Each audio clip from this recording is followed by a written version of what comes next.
Hello and welcome to Fresh Ears. I'm Neil Cowling, the founder of Fresh Air, the UK's leading producer of podcasts for brands and businesses.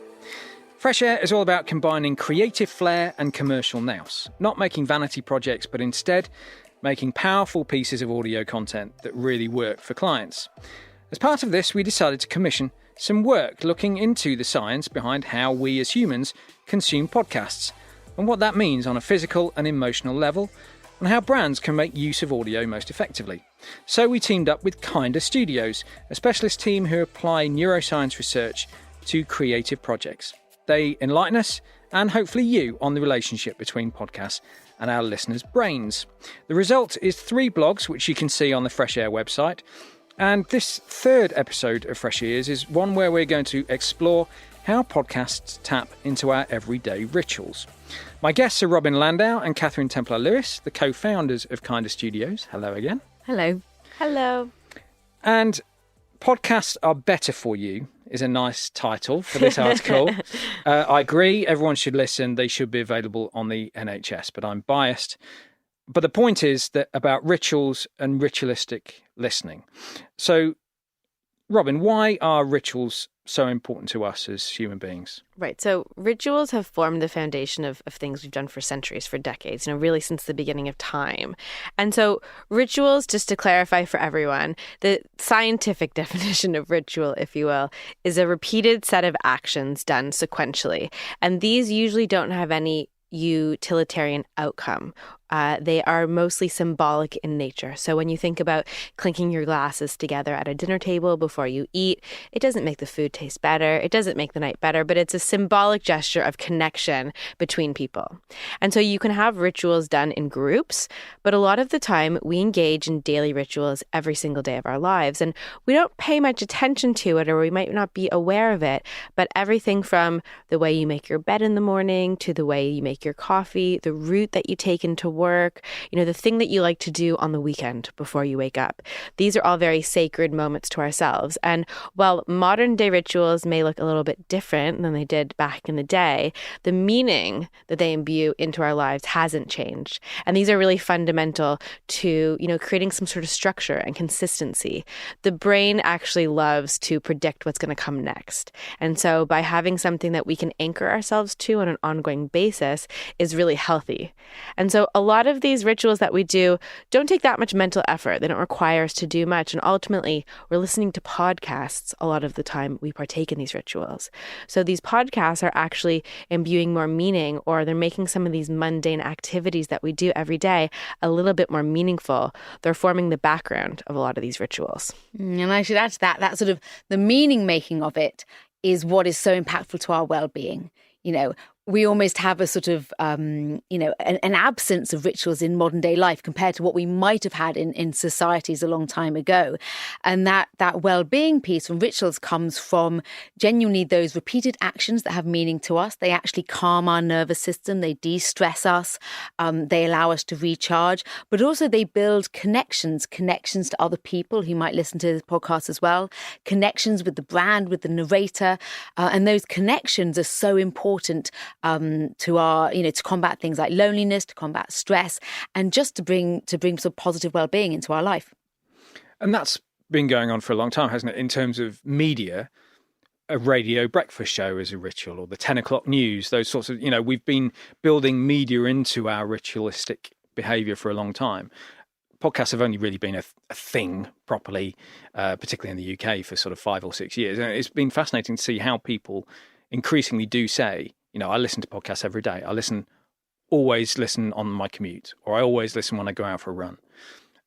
And I guess what's really useful about audio in particular is you don't have to interrupt the other rituals that you're doing in order to consume podcasts.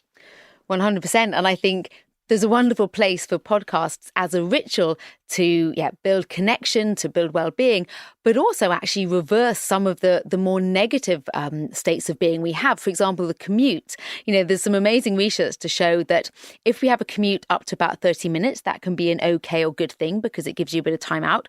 But after 30 minutes, it actually can start to increase your stress levels. There's even some research from Sweden to show that a commute over an hour increases your chance of divorce by 20% because it's so stressful. And what we're finding now is people are changing what can be quite a stressful time into a really positive time. They listen to a podcast, they learn something, they recharge during that time. So it's amazing how people are taking moments of the day that can be very stressful, adding a ritual and a podcast ritual, and then flipping it on its head and making it a time of actually sort of recharge and well-being. Exactly. And there's loads of people who have very busy lives. They've got young children. It's really difficult now to kind of get a moment away to yourself uninterrupted. And so listening to your favorite podcast for 30 minutes, let's say, is that kind of special alone time. Where also something quite powerful about podcasts that's different from other digital rituals that we engage in is you can put your phone in your pocket. You don't need to be using your eyes. We spoke about in the last episode about, how visually dominant we are. But actually, I think most people are aware now how bad blue light is for your eyes. And so, on a commute, you're usually either scrolling through your phone, fine. There's some people who are still reading the newspaper, or listening to a podcast. And so by, giving your eyes a little break for a moment, removing yourself from the blue light is actually really positive to your well-being as well. We talk to clients and brands a lot about that, particularly actually B2B or even internal podcasts, where the purpose of the podcast is to kind of translate information to people, or for people to learn something that they wouldn't sit and read a document about. They wouldn't necessarily read a leaflet if it was given to them. But that dead time that they have on a commute or they're going out for a run, that's a way of distracting themselves from the other boring thing that they're doing the commute, but also just kind of download information in a user-friendly way that doesn't interrupt their day. They're not having to take half an hour out to read a piece of information, but they feel like they can almost subconsciously absorb it whilst they're commuting or running. Yeah, absolutely. And, we discussed in other episodes about the power of the story format for memory, for emotion, to drive action. But also just the positive benefits from the connection that we feel from other people when we're listening to that story or that narrative. It's incredibly powerful. We know we live in very disconnected sort of lives from each other and even ourselves. And there's a power within that narrative to help us reflect on ourselves and connect to ourselves, but also connect to other people and the world around us. For many people, and, I think the pandemic brought it into sort of stark, light, that loneliness is another pandemic that we're suffering. Disconnection from ourselves and others in the world we are suffering from as well. And it has a huge impact on our physical and mental health. And so there's this wonderful opportunity for brands to not just deliver information and do so in a way that creates emotion and impact memory, but also add these sort of positive well-being benefits on top that you deliver through the ritual aspect, through the connection aspect. Mm-hmm. And we spoke about in the last episode about how, your emotions within your body rise and fall within the narrative arc of a story. And actually what they showed in regards to kind of connecting with others is you don't even need to be in the same room as somebody else. You don't need to be listening at the same time, but they measured people's physiological responses listening to the same podcast. And what they found was that every single listener actually had the same pattern, within their kind of heart rate changing, for example, as the story fell and picked up again. And so actually the brains and bodies of all listeners, whether you're even in the same space or not, are synchronizing. And that synchronization, even if it's not in tandem at the exact same time of listening, creates a community. And really that's what it's all about, is sharing in stories with one another and being able to relate to them afterwards as well. Because as Katherine said, any way that we can connect with others is incredibly powerful, as oh God, I'm a little bit hesitant to say this, that we're still recovering a little bit from this notion of loneliness. And ultimately we know that social connection, increases your lifespan, increases your happiness on so many different levels. Robyn, you touched on phones and scrolling, and that's a very transitory action, I guess, that's going on there, very, very short term, but it still gives you a hit of positivity in some way when you're scrolling through your phone. And again, I suppose you have a social connection with other people who are looking at the same thing and communicating. But so what's the difference there between something that you've absorbed through scrolling on a social network versus something that you've absorbed over 20, 30 minutes? What's the difference in the kind of connection you made with the content and also with other people who are listening? Well, we spoke about dopamine in the last episode, and dopamine being this reward chemical. And what studies have shown is that the dopamine release from short form content is usually faster and sharper, which means we're constantly looking for our next hit. And so when people are talking about how dopamine is unhealthy, I mean, this isn't true. All dopamine is based on pleasure and reward. But if we're continually looking for the next reward, then we're continuing in the state of searching for what's next. And podcasts and long form audio have the ability to give us that dopamine hit for this longer lasting rush. And for our nervous system, what that means is if we're looking at our phone, let's say for likes, on a social media platform, it's because we're feeling slightly nervous or stressed about something. And yes, that thing we see might have a little moment of connection. It might give us a dopamine reward. We feel good about ourselves, but it's not lasting because obviously our insecurities come back. And so you get trapped in this rather vicious cycle of needing self sort of reassurance from social media. And that's what's really dangerous and deceptive, not the dopamine itself. They've shown that in normal life, we talk about ourselves about 30 to 40% of the time, but on social media, it's 80% of the time. And that becomes highly unhealthy because we become super self-focused and critical of ourselves. So the dopamine and the reward that you get from a podcast is much more positive because it's actually a reward you get from the completion of a story, from learning new things, from having this co-created experience with meaning. And that doesn't suddenly disappear. There's no insecurities there that comes back. All it might want to make you do is listen to another podcast, the next day to sustain that sort of series of learning and enjoyment. And of course, as Robyn pointed out earlier, looking at your phone produces this blue light, which is a morning light, which wakes our mind up, which is why if it's late night and you're scrolling, you're actually with the light telling your brain to wake up rather than wind down. So, the ability to actually get dopamine while you put your phone in your pocket is really, really good for you. Is there something positive there in the sense that you can't interact with it? The fact that a podcast is largely, it's from the publisher to you as a listener. It's not asking for you to interact with it. It's not asking for your feedback. You can actually just kind of sit back and take it in and enjoy it long form. Yeah.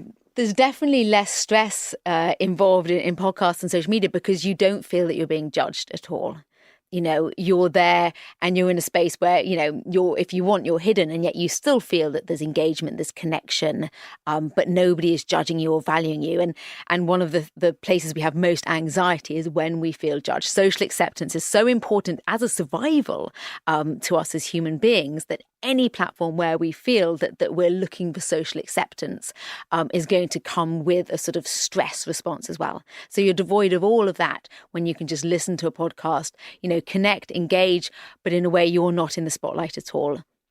And going back to the question of rituals, is right back to the start of this, the other conversation that we often have with clients is building a habit, building a momentum, working your way into people's lives, because sometimes it's tempting to just say, oh, we'll do a podcast when we've got something to say or when there's a topical hook to hang it on. But if you can do something regularly and frequently, then presumably on a neuroscientific basis, that's a better service. 100%. The brain loves anything that it can predict will happen next. It loves some sort of repetition or an anchor that it can hang itself on. And so by tuning into something daily, weekly, monthly, whatever the frequency is, the brain loves to know that it's going to be rewarded from that action happening when it does. And so rituals are really a lot of the cornerstone to well-being. And you'll hear us and, some other people in our world talking about ritual because it's really a way for people to imbue meaning on their lives, create purpose in their days and what they're doing. And everybody is actually doing this without their awareness of it. So we kind of encourage the listeners to kind of take away and think about what their rituals are in their everyday and what meaning they have. How important is it for you when you listen to that podcast in the morning on your commute? Like, why is that meaningful to you? And how does that make you feel? These are a lot of unconscious behaviors and actions that are breeding so much connection into our lives that are incredibly important.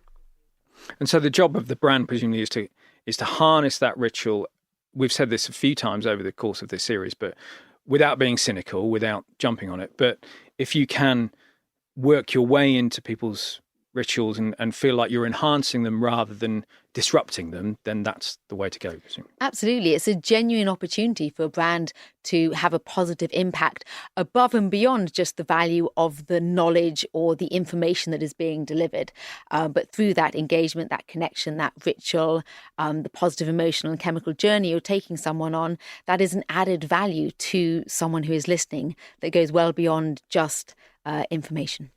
I think the best question a brand can ask themselves when they're making a podcast or something similar is, how can I enhance the experience of this person's day? You know, how can I enhance it? And then you don't really need to get in, because if you're enhancing their kind of day to day, then the job is done and you've succeeded. Brilliant. Thank you so much. It's been a fascinating 3 episodes that we've done now on this. Robyn and Katherine from Kinder Studios, thank you so much for the conversation. Thank you very much. Thanks, Neil. So podcasts are a way to forge your way into people's daily rituals in a way that doesn't disrupt them, but actually complements them and gives them a deeper meaning. I've been saying it for years, but again, Robyn and Katherine have basically backed up all the knowledge and everything that we've been saying to our clients for a long time. If you'd like to find out more about how you can create a powerful podcast for your brand or business, we're at freshairproduction.co.uk. If you'd like to hear brand marketeers talk about their own podcast projects, about how they came together and why they worked, just go back through the episodes of Fresh Ears on this feed. In the meantime, I've been Neil Cowling. Thank you very much for listening to this mini-series of Fresh Ears, and goodbye.